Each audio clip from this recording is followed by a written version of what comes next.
أعوذ بالله من الشيطان الرجيم بسم الله الرحمن الرحيم لله ما في السماوات وما في الأرض وإن تبدوا ما في أنفسكم أو تخفوه يحاسبكم به الله فيغفر لمن يشاء ويعذب من يشاء والله على كل شيء قدير آمن الرسول بما أنزل إليه من ربه والمؤمنون كل آمن بالله وملائكته وكتبه ورسله لا نفرق بين أحد من رسله وقالوا سمعنا وأطعنا غفرانك ربنا وإليك المصير صدق الله العظيم.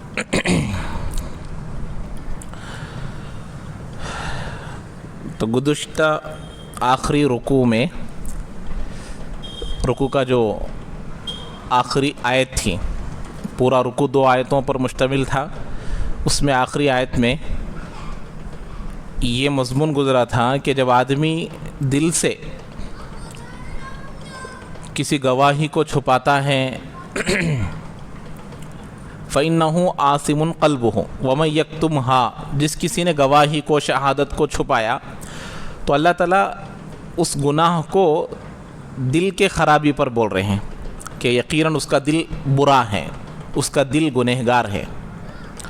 تو معلوم ہوا آدمی جب کوئی گناہ کرتا ہے تو سب سے پہلے ارادہ، پختہ ارادہ، عزم، استقلال سب جو ہے وہ دل میں ہوتا ہے۔ دل اگر مضبوط ہو گیا گناہ کرنے پر تو اب یہ جو پارٹس آف دا باڈی ہے، اعضاء ہے، یہ کرنے پر آمدہ ہوتے ہیں۔ اسی لیے اللہ کے نبی علیہ الصلوۃ والسلام نے فرمایا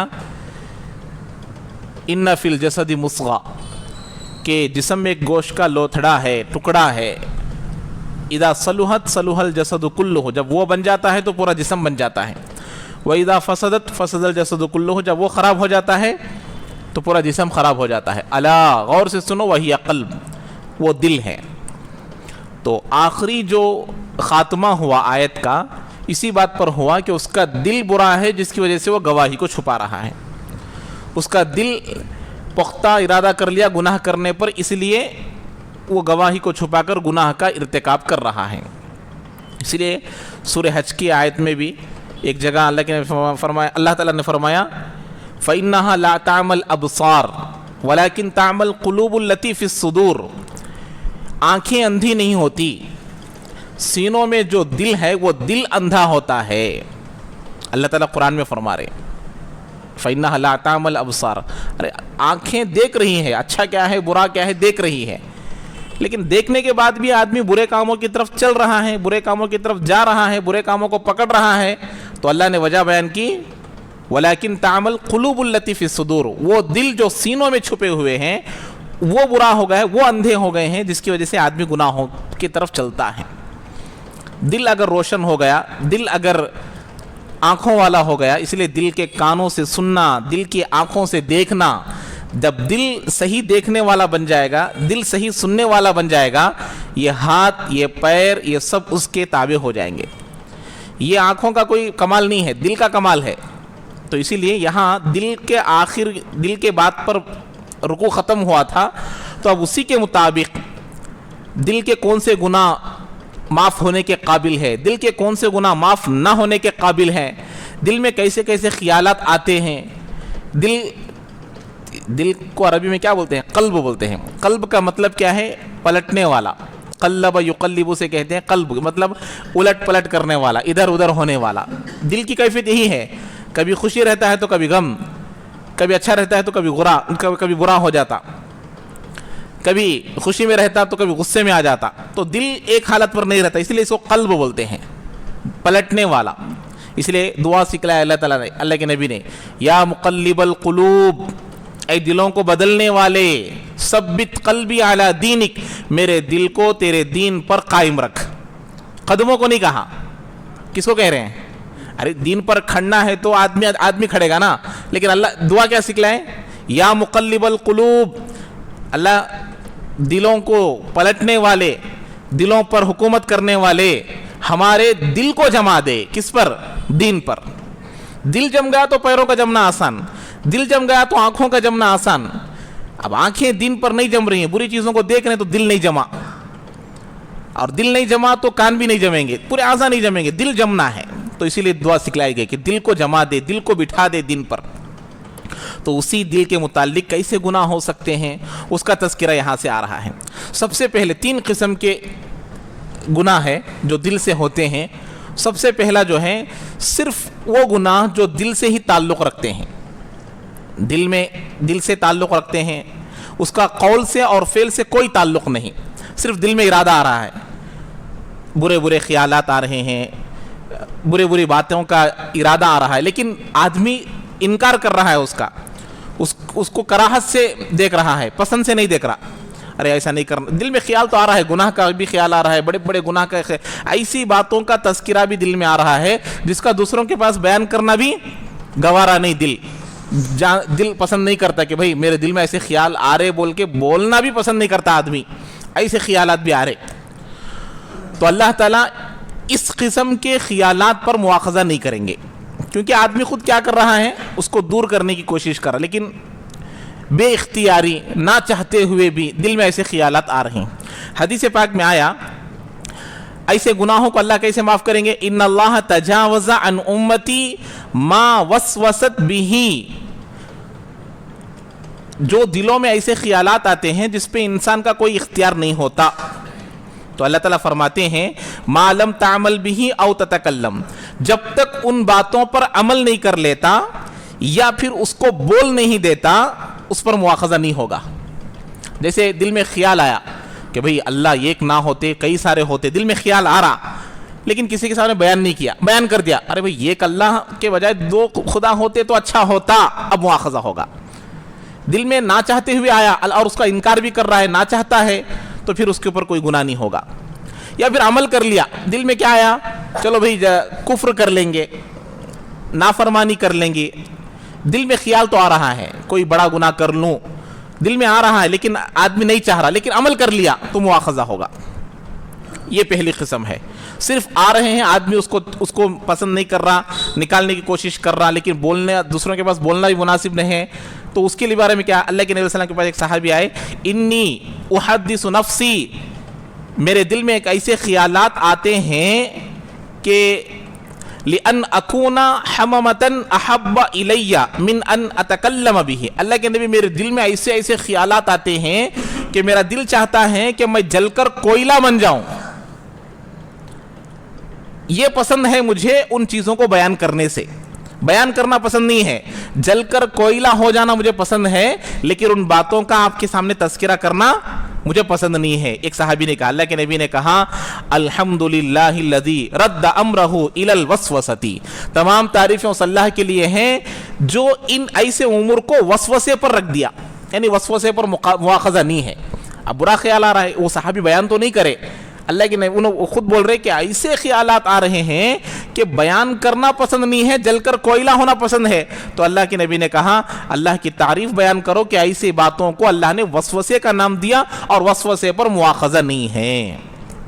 تذکرہ نہیں کرے کیا خیالات آ رہے بول کے، کیا بھی آ سکتے ہیں دل میں خیال، نہ چاہتے ہوئے، دل میں ارادہ نہیں ہے، نہ چاہتے ہوئے آ رہے ہیں.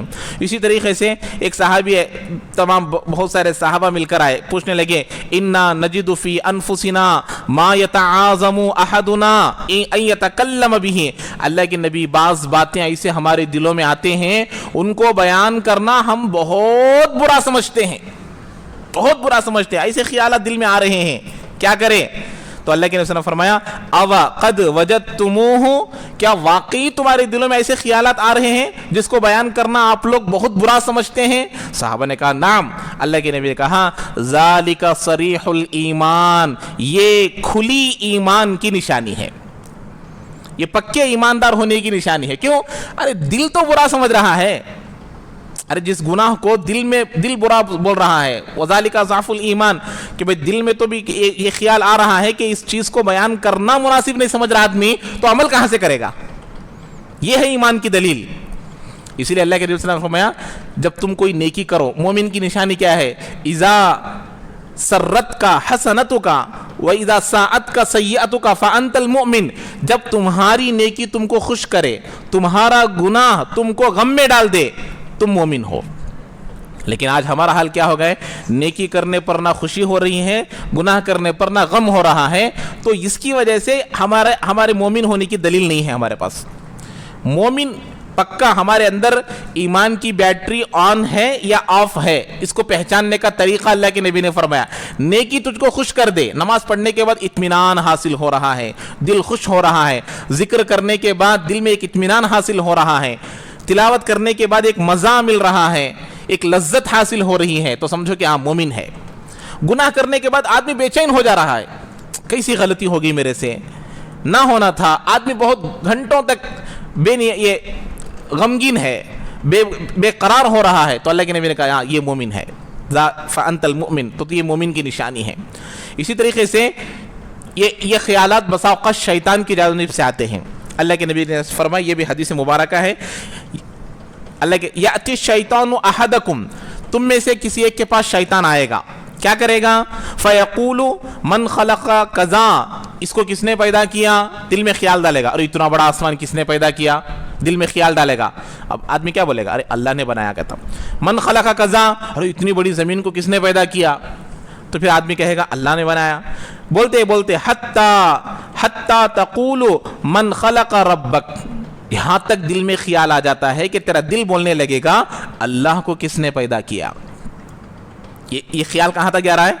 اللہ تک جا رہا ہے۔ تو اللہ کے نبی علیہ السلام نے فرمایا فَإِذَا أَبْلَغُ، جب وہ وہاں تک پہنچ جائے، جب اس سوال تک شیطان تم کو لے کر آ جائے، فَلْيَسْتَعِذْ بِاللَّهِ وَلْيَنْتَهِ، اللہ کے نبی نے فرمایا جب یہ سوال تمہارے دلوں میں آ جائے تو اللہ سے پناہ مانگو، اعوذ باللہ من الشیطان الرجیم۔ یہ کس کی جانب سے آیا ہے سوال؟ شیطان کی جانب سے آیا ہے، اور اسی پر رک جاؤ، آگے جاؤ گے تو ایمان کا خطرہ ہے۔ یہ ہے دلوں میں آنے والے خیالات، اس کو وہی پر روک دینا ہے۔ ایک جگہ اللہ نے فرمایا ایسے خیالات آنے پر کیا کرو؟ فَلْيَقُلْ آمَنْتُ بِاللَّهِ وَرَسُولِهِ، ارے بھائی میں تو اللہ پر اور اللہ کے رسول پر ایمان لے کر آیا، اس کے آگے نہیں بڑھنا، تو اس پر مواخذہ نہیں ہوگا۔ اسی لیے ان تمام چیزوں کے بارے میں مواخذہ نہیں ہوگا جب تک کہ دل میں ہی رکھے، عمل نہ کرے، یا کسی کے سامنے بیان بھی نہ کرے۔ بیان کرنا بھی مناسب نہیں ہے اور اس پر عمل کرنا بھی مناسب نہیں ہے، ورنہ گناہ ہوگا، مواخذہ ہوگا۔ اب دیکھیے دوسرا قسم کون سا ہے؟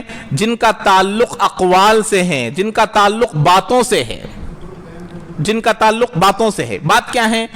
جیسے مثال کے طور پر دل میں خیال آیا، اب خیال آیا ہے قولز کا، دوسرا جو ہے اقوال سے، آدمی بول دیا، بولنے تک گناہ نہیں ہوگا، اور اس پر کیا ہوگا؟ احکام بھی مرتب نہیں ہوں گے۔ جیسے آدمی اللہ کے نبی علیہ السلام کو آخری نبی میں نہیں مانتا، دل میں ہے، ظاہر نہیں کرا، دل سے پکا ارادہ نہیں ہے، لیکن زبان سے بول دیا تو کیا ہوگا؟ اس پر مواخذہ ہوگا، گناہ ہوگا۔ بولنے تک اس کے دل میں برے برے خیالات تو آ رہے ہیں، لیکن پختہ ارادہ تو نہیں ہے، دل اس کا اطمینان ہے ایمان پر، لیکن خیال تو آ رہا ہے، برے برے خیالات آ رہے ہیں۔ ایسے ہی طلاق دینا، بیوی کو طلاق دینے کا ارادہ ہے، دل میں ہے، جب تک نہیں بولتا طلاق واقع نہیں ہوتی، جب تک ظاہر نہیں کرتا طلاق واقع نہیں ہوتی۔ ایسے ہی بہت ساری چیزیں شریعت کے ہیں، جب تک زبان سے نہیں بولتا اس پر نہ دنیا میں مواخذہ ہوگا نہ آخرت میں مواخذہ ہوگا، لیکن دل میں پختہ ارادہ کر لیا گناہ کرنے کو، وہ تیسری قسم میں آئیں گی۔ یہ دوسری سمجھ میں آ گئی۔ پہلی صرف دل میں خیالات آتے ہیں، اس کو بولتا بھی نہیں، اس پر عمل بھی نہیں کرتا، تو گناہ نہیں ہوگا۔ دوسری قسم وہ ہے جو دل میں خیال آ گیا، بول دیا تو گناہ ہوگا، اس پر مواخذہ ہوگا، احکام مرتب ہوں گے۔ تیسرے قسم وہ ہیں جن کا تعلق عمل سے ہے۔ کیا؟ آدمی کے دل میں آیا زنا کروں، شراب پیوں، فلاں کروں، دل میں ارادہ آیا لیکن نہیں کر رہا، بچ رہا آدمی، گناہ سے دور ہو رہا، لیکن پختہ ارادہ کر لیا، عمل کرنے کا موقع نہیں ملا۔ سمجھ میں آ رہی بات؟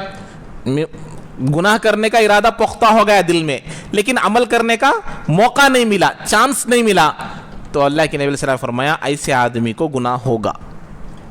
کیوں؟ اس لیے کہ اس نے پختہ ارادہ کر لیا ہے۔ اس کی مثال میں آپ کو دیتا ہوں، جیسے اللہ کے نبی نے فرمایا دو آدمی قتل و قتال کرنے کے لیے لڑائی میں دونوں تلوار لے کر آئے، تو تلوار لے کر آئے، اس میں سے ایک مرا اور ایک زندہ رہ گیا. اللہ کے نبی علیہ السلام نے فرمایا القاتل والمقتول فی النار، دونوں جہنم میں جائیں گے. قاتل بھی جہنم میں جائے گا، مقتول بھی، قتل کرنے والا بھی جہنم میں جائے گا، مرا ہوا آدمی بھی جہنم میں جائے گا. لیکن ہماری عقل کیا بولے گی؟ مرا ہوا کہاں جانا؟ جنت میں جانا، مرا ہوا آدمی، کیونکہ وہ مقتول ہے نا، مارے ہیں اسے. لیکن انہیں قاتل تو جہنم میں جائے گا، یہ تو ظاہری بات ہے. اللہ کے نبی کیا فرمایا؟ دونوں جہنم میں جائیں گے. کیوں؟ اس لیے کہ اللہ کے نبی فرمایا یہ بھی اسے مارنے کے ارادے سے آیا تھا. یہ بھی کس کے ارادے سے آیا تھا؟ تو مارنے کا ارادہ کیسا تھا؟ پختہ تھا. لیکن چونکہ اب یہاں پر چانس نہیں ملا اسے مارنے کا، وہ غالب آ گیا، اس لیے دونوں کہاں جائیں گے؟ جہنم میں جائیں گے. تو ایسے ہی گناہ کرنے کا ارادہ پختہ ہو گیا، کرنا ہی ہے، چانس نہیں ملا. اس لیے حضرت مولانا صلاح الدین صاحب سیفی دامت برکاتہم بتاتے ہیں اے اللہ ہماری حفاظت فرما، ہماری حفاظت فرما، ہم کو گناہوں سے بچا لے. ہمارا ایمان اتنا کمزور ہے کہ ہم کو گناہوں کے کرنے کے چانسز نہیں مل رہے ہیں، اس لیے ہم نہیں کر رہے. گناہوں کے چانسز مل گئے تو گناہوں سے بچنا ہمارا مشکل ہے. آج ہمارا ایمان اتنا کمزور ہے، اسی لیے پختہ ارادہ کر لیا تو گناہ ہوگا، ارادہ نہیں ہے تو جب تک عمل نہیں کرے گا گناہ نہیں ہوگا. یہ ہے تیسری قسم. اسی طرح امیہ بنت عبداللہ، اچھا یہ آیت کے تفسیر میں آئے گا، میں بتاؤں گا آپ لوگوں کو. دیکھیے اب یہاں سے رکوع کا ترجمہ شروع ہوگا. یہ ہے دل میں آنے والے خیالات کے 3 قسمیں، ان پر کس پر مواخذہ ہوگا اور کس پر نہیں ہوگا، یہ تفصیل آ گئی. اب دیکھیے ترجمہ اور تفسیر. للہ ما فی السماوات و ما فی الارض، اللہ ہی کے لیے ہے جو کچھ آسمانوں میں ہے اور زمین میں ہے. اللہ ہی کا ہے سب کچھ جو آسمانوں میں ہے اور زمین میں ہے. وَإِن تُبْدُوا مَا فِي أَنفُسِكُمْ أَوْ تُخْفُوهُ يُحَاسِبُكُمْ بِهِ اللَّهُ، جو کچھ تمہارے دلوں میں آتا ہے تم اس کو ظاہر کرو یا تم اس کو چھپاؤ، اللہ تمہارا مواخذہ کریں گے، تمہارا حساب لیں گے. سمجھ میں آئی بات؟ ظاہر کرو تو بھی اللہ حساب لیں گے، ظاہر نہیں کرے تو بھی اللہ حساب لیں گے. یہ آیت آ گئی، صحابہ ڈر گئے. ارے جب یہ جو ابھی حدیث میں نے آپ کو پڑھ کر سنائی ہے، اسی آیت کے بعد اللہ کے نبی ایسے خیالات دل میں آتے ہیں بولنے کے قابل نہیں ہے، ایسے خیالات آتے ہیں جن کو بولنا پسند نہیں ہے، کوئلہ بننا پسند ہے، مر جانا پسند ہے، ہلاک ہو جانا پسند ہے. تو یہ آیت آنے کے بعد صحابہ ڈر گئے. تو اس لیے اب یہ اس کی تفصیل حدیث کے ذریعے سے مل گئی کہ اللہ تعالیٰ کن گناہوں پر مواخذہ کرتی ہے. ورنہ تو آیت میں کیا ہے؟ تم ظاہر کرو تو بھی اللہ پکڑے گا، ظاہر نہیں کرے تو بھی پکڑے گا. لیکن حقیقت میں ایسا نہیں ہے. اللہ تعالیٰ کیا کریں گے؟ وہ 3 چیزوں میں تفصیل آ گئی جو میں ابھی آپ لوگوں کو بتا دیا ہوں. فَيَغْفِرُ لِمَن يَشَاءُ وَيُعَذِّبُ مَن يَشَاءُ، اللہ تعالیٰ جس کو چاہے معاف کریں گے اور جس کو چاہے عذاب دیں گے. یہ ہے توحید کی ایک سب سے بڑی دلیل، خالق ہونے کی سب سے بڑی دلیل. دیکھیے دنیا میں جو بھی ہے، چاہے وہ پریسیڈنٹ ہو، چاہے وہ چیف جسٹس ہو، چاہے وہ کوئی بھی ہو، دنیا میں اسی کا ایک اصول ہوتے ہیں، قوانین ہوتے ہیں، اس کا پابند ہونا ان کے لیے ضروری ہے کہ نہیں؟ چاہے وہ پریسیڈنٹ ہو، چاہے وہ پی ایم ہو، یا چاہے وہ چیف جسٹس ہو، کوئی بھی ہو، لیکن اسے بھی ایک قوانین ہوتے ہیں، کانسٹیٹیوشن ہوتا ہے، اس کا پابند ہونا ضروری ہے. لیکن اللہ تعالیٰ مالک یوم الدین ہے، وہ انصاف کے دن کا حاکم ہے. اللہ تعالیٰ کسی قانون کے تابع نہیں ہے. اس لیے اللہ کیا کہہ رہے ہیں؟ چھوٹے چھوٹے گناہوں پر اللہ کسی کو پکڑ لیا تو پکڑ لیا، بڑے بڑے گناہوں پر کسی کو بخش دیا تو بخش دیا. وہ اللہ کو حق ہے. سمجھ میں آ رہی بات؟